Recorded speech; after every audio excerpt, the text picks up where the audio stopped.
అందరికీ నమస్కారం. పాకిస్తాన్ జమ్మూ కాశ్మీర్లోని కొంత భాగాన్ని ఆక్రమించుకున్న తర్వాత అక్కడ ఉన్న కొన్ని దేవాలయాలు విధ్వంసానికి గురయ్యాయి. అవి ఏంటి అనేది తెలుసుకుందాం. పాకిస్తాన్ ఆక్రమించిన జమ్మూ కాశ్మీర్లో ప్రాంతంలో ప్రాచీన కాలం నుండి కూడా మధ్యయుగాల వరకు హిందువుల జనాభాయే ఎక్కువగా ఉండేది. అందువల్ల హిందువులు, బౌద్ధులు, సిక్కులు ప్రార్థనా స్థలాలు కూడా ఎక్కువగానే ఉండేవి. విదేశీ ఆక్రమణదారులు చొడ్డబడ్డాక చేసిన విధ్వంసాల్లో పేరుకు కొన్ని దేవాలయాలు మాత్రమే మిగిలాయి. బౌద్ధుల మందిరాలు, సిక్కుల గురుద్వారాలు దాదాపు అన్నీ నాశనమైపోయాయి. ఇక స్వతంత్రం వచ్చిన తరువాత పాకిస్తాన్ ఆక్రమించాక మిగిలిన హిందూ దేవాలయాలను కూడా ధ్వంసం చేసేశారు. పాక్ ఆక్రమిత కాశ్మీర్ అంతా ఇస్లామిక్ ఛాందసవాదులు, ఉగ్రవాదుల కేంద్రంగా మారిపోయింది. ఇప్పుడు చాలా కొంచెం మాత్రమే దేవాలయాలు, ముస్లిమేతరుల ప్రార్థనా స్థలాలు మిగిలి ఉన్నాయి. వాటి వివరాలు కొన్నింటి గురించి మనం చూద్దాము. కాశ్మీర్ అంటే మనకి ముందుగా గుర్తొచ్చేది శారదాపీఠం. నీలం లోయలోని ఈ శారదాపీఠం పాకిస్తాన్ అక్రమంగా కబ్జా చేసిన జమ్మూ కాశ్మీర్ భూభాగంలోని ప్రముఖ దేవాలయం మాతా శారదాపీఠం. ఆ గుడి వాస్తవాధీన రేఖ దగ్గర నీలం లోయలో ఉంటుంది. పాకిస్తాన్ ప్రభుత్వం ఆ ఆలయాన్ని పూర్తిగా ఉపేక్షించింది. బాగా శిథిలమైపోయిన జీర్ణావస్థలో ఉన్న శారదాపీఠాన్ని పాకిస్తాన్ సైన్యం ఆక్రమించడమే కాకుండా అక్కడ ఒక కాఫీ షాప్ని తెరిచిందని 2023 డిసెంబర్లో కూడా వార్తలు వచ్చాయి. ఈ శారదాపీఠం నిర్మాణం గురించి భిన్నాభిప్రాయాలు ఉన్నాయి. కొందరు చరిత్రకారుల ప్రకారం బిఫోర్ కామన్ ఎరా 237లో దీనిని మౌర్య మహారాజైన అశోకుడు నిర్మించారనేసి, తరువాత కుషాన్ సామ్రాజ్యంలో నిర్మించారనేసి ఉంటుంది.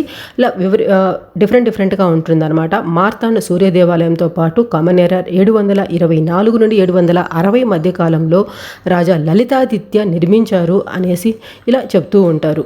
ఇక్కడే ఆదిశంకరాచార్యులు జ్ఞానపీఠాన్ని కూడా అధిష్ఠించారు అనేసి చరిత్ర మనకి చెబుతోంది. ఎక్కువ భాగం చెప్పేది రాజా లలితాదిత్య గారు నిర్మించారు అనేసి.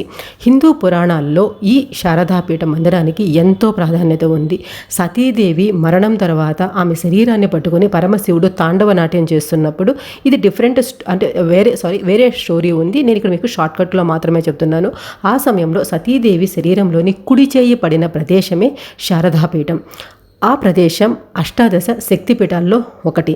చరిత్ర ప్రకారం చూస్తే శారదాపీఠ ఆలయానికి 5000 సంవత్సరాల చరిత్ర ఉంది. ఒకప్పుడు గొప్ప శిల్ప సౌందర్యంతో అలరారిన ఆ దేవాలయం ఇవాళ దుండగుల చేతిలో పడి శిథిలావస్థలో బలహీనంగా మారిపోయింది. సోమనాథులోని శివాలయానికి ఉన్నంత ప్రాముఖ్యత ఈ శారదాపీఠానికి కూడా ఉంది. ఈ గుడిని 19వ శతాబ్దంలో ఆఖరిసారిగా మహారాజా గులాబ్ సింగ్ గారు మరమ్మతులు చేయించారు అని చెప్తారు. ఈ గుడి దగ్గర ఉన్న మాధోమతి సరోవర జలాలని పరమ పవిత్రమైనవిగా హిందువులు వాటిని భావిస్తూ ఉంటారు. ఈ శారదాపీఠం దక్షిణాసియాలోని అత్యంత ప్రసిద్ధమైన శక్తి పీఠ దేవాలయం. పాకిస్తాన్ ఆక్రమణలో ఉన్నందున భారతీయులెవ్వరూ కూడా అక్కడికి సులువుగా వెళ్ళలేరు. 1948 వరకు కూడా గంగా అష్టమి పర్వదినాన శారదాపీఠ యాత్ర మొదలయ్యేది. కానీ ఆ తరువాత పరిస్థితులు అంతగా పాడైపోయాయి కాబట్టి ఇప్పుడు అక్కడికి భక్తులు వెళ్ళడానికి కూడా అవకాశమే లేకుండా పోయింది. రెండవది పాక్ ఆక్రమిత కాశ్మీర్లోని శివాలయం. పాక్ ఆక్రమిత కాశ్మీర్లోని శివాలయం ప్రాంతంలోని ప్రసిద్ధ దేవాలయాల్లో ఒకటి. ఆ గుడి ఎప్పుడు నిర్మించారన్న దాని గురించి ఎలాంటి ఆధారాలు కూడా దొరకలేదు.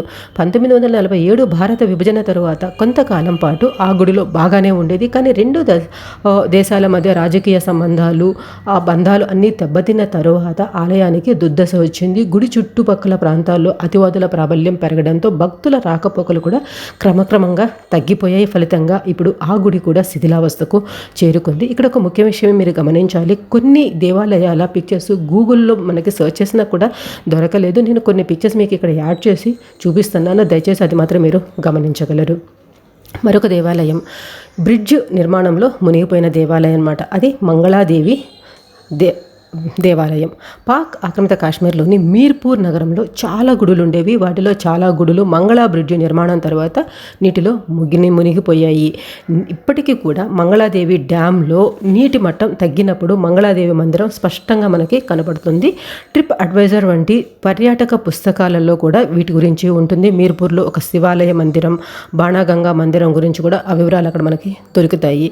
ఇక్కడ ఇప్పటికీ మంగళాకోట, రాజ్ కోట కూడా ఉన్నాయి. అదేవిధంగా పాక్ ఆక్రమిత కాశ్మీర్లోని పూంచ్ ప్రాంతంలో ఒక గలీదేవి మందిరం కూడా ఉండేది. గలీదేవి ప్రాంతంలో దేవదారు అడవులు, కొండ ప్రాంతాల మధ్యలో పచ్చటి మైదానంగా ఉండేది. ఈ దేవదారి అనే పేరు దేవి గలీ అనే పేరు కూడా ఈ ప్రాంతాన్ని బట్టే అక్కడ వచ్చింది. స్థానికుల కథనం ప్రకారం పాక్ ఆక్రమణలకు ముందు ఆ ప్రాంతం హిందువులకు పరమ పవిత్రమైన పూజాస్థలం. ఇప్పుడు ఆ ప్రాంతం అంతా కూడా కళావిహీనంగా తయారైపోయింది. మరొకటి మీర్పూర్ రఘునాథ మందిరం. పాక్ ఆక్రమిత కాశ్మీర్లోని జీలం నది ఒడ్డున మీర్పూర్లో ఉన్న రఘునాథ మందిరం ఇప్పుడు ఎడారిగా మారిపోయింది, పూర్తిగా శిథిలావస్థకు చేరుకుంది. ఆ ప్రదేశం ఇప్పుడు ఇస్లామిక్ అతివాదులు, ఉగ్రవాదులకు అడ్డాగా మారిపోయింది. ఒకప్పుడు మీర్పూర్లో హిందువుల సంఖ్య చాలా ఎక్కువ ఉండేది. 1947 తర్వాత అక్కడ హిందూ జనాభా 20% పడిపోయింది. కానీ ప్రస్తుతం మాత్రం 1% కూడా హిందువులు లేరు. మరొకటి పాఠశాలగా మారిపోయిన అలీబేగ్ గురుద్వారా. ఈ పాక్ ఆక్రమిత కాశ్మీర్లోని బింబేర్ జిల్లాలో మీర్పూర్ జీలం లింక్ రోడ్డు మీద ఉన్న అలీబేగ్ గురుద్వారా ఒకప్పుడు సిక్కులకు అత్యంత పవిత్రమైన పుణ్యక్షేత్రం. దాన్ని ఇప్పుడు పాకిస్తానీ అధికారులు Mohammad Yakub Shahid high school for గర్ల్స్గా మార్చేశారు. తరువాత ఖర్గాహ్ బుద్ధ స్థలం. పాకిస్తాన్ ఉదాసీన వైఖరి వల్ల పాడైపోతున్న పురావస్తు ప్రాధాన్యం కలిగిన ప్రదేశాల్లో ఒకటి ఖర్గాహ్ బుద్ధ స్థలంలో ఉన్న నగిషీలు చెక్కిన ప్రతిమ. ఆ ప్రదేశం గిల్గిట్కు సుమారు 6 మైళ్ళ దూరంలో ఉంటుంది. అక్కడ నిలబడి ఉన్న ఆకృతిలో ఒక విగ్రహం ఉంటుంది. అది 7వ శతాబ్దానికి చెందిననేసి చెబుతారు. గిల్గిట్లో మాట్లాడే సిన్ భాషలో ఆ విగ్రహాన్ని సయన్ ఆర్ యక్షిణి అనేసి అంటారు. ఆ విగ్రహం కూడా ప్రస్తుతం క్షయమైపోయే స్టేజ్కి వచ్చేసింది. నెక్స్ట్ స్కర్దు ప్రాంతంలోని శ్రీ ఛోటా నానకియా సాహిబ్ గురుద్వారా. ఇది పాకిస్తాన్ ఆక్రమిత కాశ్మీర్లో స్కర్దు ఓ ప్రసిద్ధ నగరం. అది అలహాబాద్కు సుమారుగా లాహోర్కు ఒక 450 కిలోమీటర్ల దూరంలో ఉంటుంది. స్కర్దు నుండి సుమారు 1 కిలోమీటర్ దూరంలో ఒక చిన్న కొండ మీద ఒక పెద్ద భవనం ఉంది. దాన్ని గురుద్వారా శ్రీ ఛోటా నానకియా సాహిబ్ అనేసి పిలుస్తారు. ప్రస్తుతం అది పాక్ ప్రభుత్వ నిర్లక్ష్యం వల్ల విధ్వంసానికి గురైంది. గురునానక్ చైనా నుండి వెనక్కి వస్తున్నప్పుడు ఆ ప్రదేశంలో ఆగారనేసి స్థానికుల చెప్తూ ఉంటారు. అందుకే ఆ చోటును స్థానికులు ఆస్థాన్ నానక్ పీఠ అని కూడా అంటారు. గురుద్వారాలోని కొన్ని భాగాలు కూలిపోవడం మొదలైపోయాయి. ఆ భవనం పూర్తిగా శిథిలమైపోవడానికి ఇంకెంతో కాలం పట్టదు. ఈ ప్రాంతాలు అన్నీ వాటంతట అవి శిథిలమైపోలేదు. పాకిస్తాన్ ప్రత్యేకంగా దేశంగా ఏర్పడ్డాక జమ్మూ కాశ్మీర్లోని ఈ భూభాగాన్ని ఆక్రమించుకున్నాక ప్రభుత్వం ముస్లిం ఛాందసవాదులుగా కలిసి ముస్లిమేతర పూజా స్థలాలన్నిటినీ మట్టిలో కలిపేయాలని ఒక పూర్తి ప్రణాళిక సిద్ధం చేసుకున్న తర్వాత ఆ ప్రణాళిక బద్ధకంగానే ఇవి జరిగాయి. క్రమంగానే గత 76 ఏళ్లలో ఈ పాక్ ఆక్రమిత కాశ్మీర్లోని దేవాలయాలు, బౌద్ధ స్థలాలు, గురుద్వారాలను చరిత్ర నుండి తొలగించారు. అయినా ఆ అవశేషాల రూపంలో మిగిలిన అతి కొద్ది ముస్లిమేతర ప్రార్థనా స్థలాలు భారతదేశానికి వ్యతిరేకంగా పాకిస్తాన్ రచించిన కుట్రను బహిర్గతం చేస్తూ సజీవ సాక్ష్యాలుగా మనకి వెలుగొందుతూనే ఉన్నాయి. ఇవి మచ్చుకు కొన్ని. మీకేమనిపించిందో ఖచ్చితంగా కమెంట్స్లో రాయండి. నచ్చితే లైక్ చేయండి. వీలైనంత ఎక్కువ మందికి ఇటువంటి ఇన్ఫర్మేషన్ షేర్ చేయడానికి ట్రై చేయండి. యాజ్ ఏ భారత్ సిటిజన్స్గా మన దేశ చరిత్రని మనం కొంచెమైనా తెలుసుకోవడం మన బాధ్యత కదా. అలా అని మీరు అనుకుంటే మీ సోషల్ మీడియా యాక్టివిటీస్లో ఎక్కడైనా కూడా షేర్ చేసేదానికి ట్రై చేయండి. మనకి తెలిసిన విషయాన్ని మరో 10 మందికి తెలియజేద్దాం. నచ్చితే లైక్ చేయండి, షేర్ చేయడం మాత్రం మర్చిపోకండి. ప్రీవియస్ వీడియోస్ కూడా చూసి నేను కరెక్ట్ ఇన్ఫర్మేషనే మీకు చెప్తున్నానని మీకు అనిపిస్తేనే సబ్స్క్రైబ్ చేసుకొని సపోర్ట్ చేసేందుకు ట్రై చేయండి. Thanks for watching. జై హింద్.